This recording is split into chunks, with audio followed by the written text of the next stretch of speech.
Calaroga Shark Media.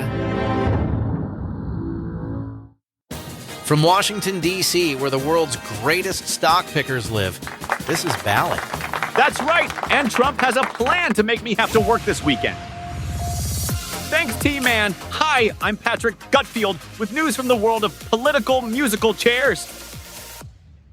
Marjorie Taylor Greene is hitting the road, or should I say hitting her bank account on the way out. Get this, Greene's net worth has jumped from the $700,000 to $25 million since joining Congress. That's right, political service is apparently the new get-rich-quick scheme. Move over, cryptocurrency. She's leaving Congress after a dramatic breakup with Trump.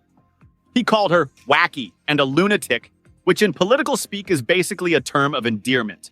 Her resignation statement, pure drama. I refuse to be a battered wife, hoping it all goes away. We know how you feel. Hey, while I have you, got any stock tips? Presidential fashion report incoming. Donald Trump is out here looking like he raided a vintage boutique. Burgundy scarf, black wool coat. Who is this man? And what happened to the guy who thought navy blue was the height of sartorial adventure? Apparently, Trump's having quite the week. He's praising Zoran Mamdani, a democratic socialist who once called Trump a fascist.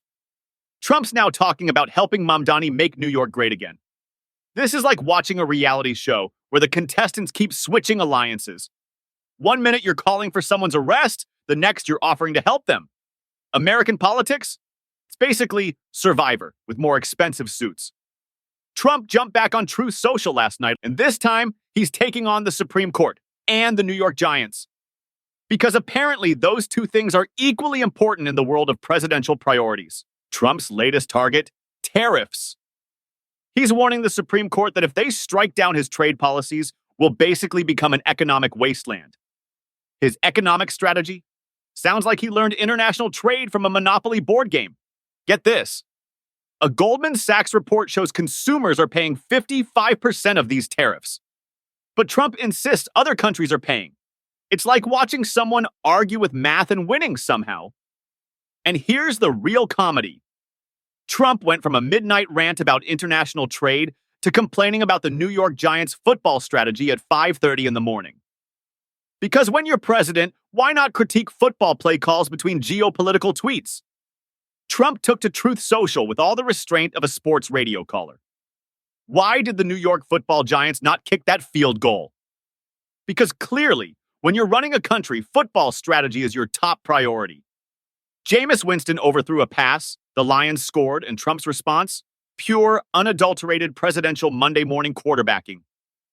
That's weird! It's like watching your dad yell at the TV, except this dad runs the country. So here we are, America.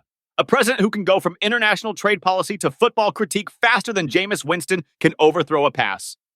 Welcome to 2025, where presidential priorities include Supreme Court cases, Canadian apologies, and critiquing NFL play calls. Touchdown democracy. Breaking news from the world of international diplomacy, where peace negotiations are now apparently handled like a Black Friday sale with a hard deadline. President Trump's got a 28-point plan for Ukraine that shocked the world faster than a late-night infomercial. Jared Kushner and Steve Witkoff are out here playing geopolitical chess, and Ukraine's just trying to keep up. The plan? Essentially a diplomatic Jenga tower where Ukraine might have to give up more territory. Because nothing says peace negotiation like telling a country, hey, could you just scoot over a bit? Trump's deadline? Thanksgiving. Because apparently, Trump doesn't want me to ever take a day off. Global conflict resolution is now on the same timeline as your turkey dinners, and Zelensky's basically been told, sign this plan or no pie for you. The backstory is wild. This whole thing started on a flight from the Middle East, because apparently international diplomacy now happens at 30,000 feet. Kushner and Witkoff are out here drafting peace plans like they're writing a college term paper the night before it's due. When European officials called the State Department asking, what exactly is happening? They were told it wasn't a Trump plan, but then Trump immediately demanded Ukraine sign it by Thanksgiving. Mixed signals much? Zelensky's warning his people they might lose dignity or U.S. support. It's like a high-stakes game of diplomatic chicken and everyone's watching. So buckle up, America. We're negotiating international conflicts with the same urgency as a Black Friday doorbuster sale. Peace, apparently, waits for no one, especially not Thanksgiving dinner.